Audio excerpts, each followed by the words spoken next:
News 24 पर फिर से आपका स्वागत है। दोपहर के 12:30 बज चुके हैं, 12:33 टू बी प्रिसाइज।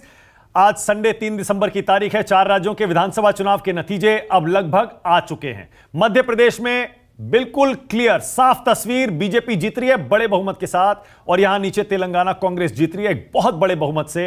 यानी मध्य प्रदेश में कांग्रेस हार रही है, लेकिन कांग्रेस तेलंगाना जरूर जीत रही है, वहां बीआरएस हार रही है।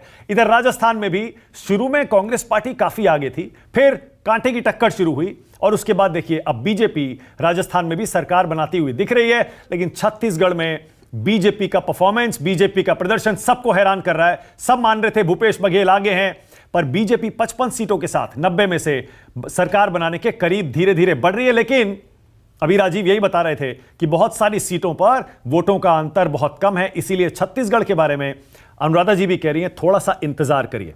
स्टूडियो में मेरे साथ राजीव रंजन है, हमारी editor in chief Anuradha Prasad हैं, विनोद जी हैं, विष्णु जी हैं, और मेरे साथ बीजेपी और कांग्रेस से 2 मेहमान भी जुड़े हुए हैं।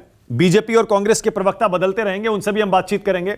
लेकिन इन चुनाव के नतीजों के मायने क्या हैं, यह समझने की कोशिश, समझाने की कोशिश हम आपको करते रहेंगे। फिलहाल मेरे साथ अरुण साव जुड़ रहे हैं, जो कि छत्तीसगढ़ में बीजेपी के अध्यक्ष हैं। बहुत स्वागत अरुण जी आपका। मुबारकबाद दे दें क्या अरुण जी, या अभी थोड़ा इंतजार करें? बहुत धन्यवाद आपका। देखिए, ये जो रुझान दिख रहा है, मुझे लगता है कि यही परिणाम में तब्दील होगा, क्योंकि लगभग इसी का अंदाजा हमने लगाया था। मैं कल भी स्पष्ट रूप से पूरे विश्वास के साथ मैंने कहा था कि पूर्ण बहुमत से छत्तीसगढ़ में भारतीय जनता पार्टी की सरकार बनने वाली है, कांग्रेस के कुशासन का अंत होने वाला है, छत्तीसगढ़ खुशहाली और तरक्की की ओर आगे बढ़ने वाला है, और एक बार फिर हिंदुस्तान में ये गूंजेगा छत्तीसगढ़िया सबले बढ़िया, वो दिन आने वाला है। अच्छा अरुण जी, क्या प्रदेश अध्यक्ष जो कई जगह मुख्यमंत्री बनते हैं, क्या वो छत्तीसगढ़ में होने वाला है क्या?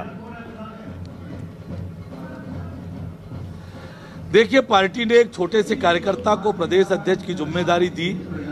उस आधार पर मेरी जिम्मेदारी थी कि छत्तीसगढ़ में पार्टी का बहुमत आए, पार्टी की सरकार बने।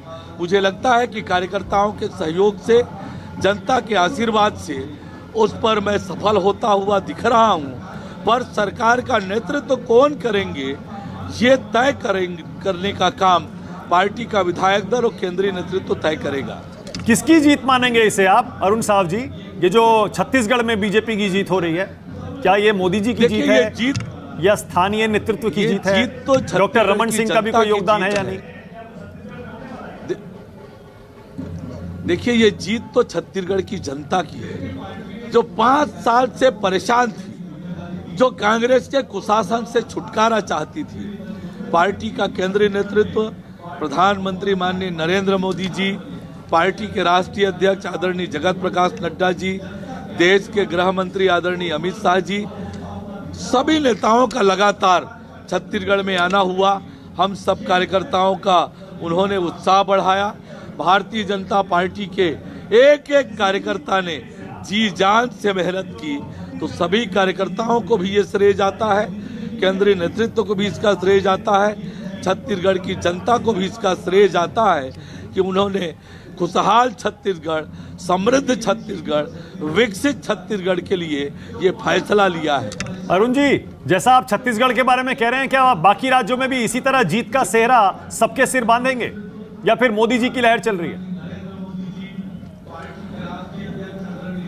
देखिए, आज प्रधानमंत्री माननीय नरेंद्र मोदी जी दुनिया के सबसे लोकप्रिय नेता हैं, और देश की जनता नरेंद्र मोदी जी का जितना सम्मान करती है, जितना स्नेह करती है, और परिवार के मुखिया के नाते देश की जनता को वो अपना परिवार मानते हैं, वो हमारे परिवार के, देश रूपी परिवार के मुखिया हैं, तो निश्चित रूप से उनको तो श्रेय जाता ही है।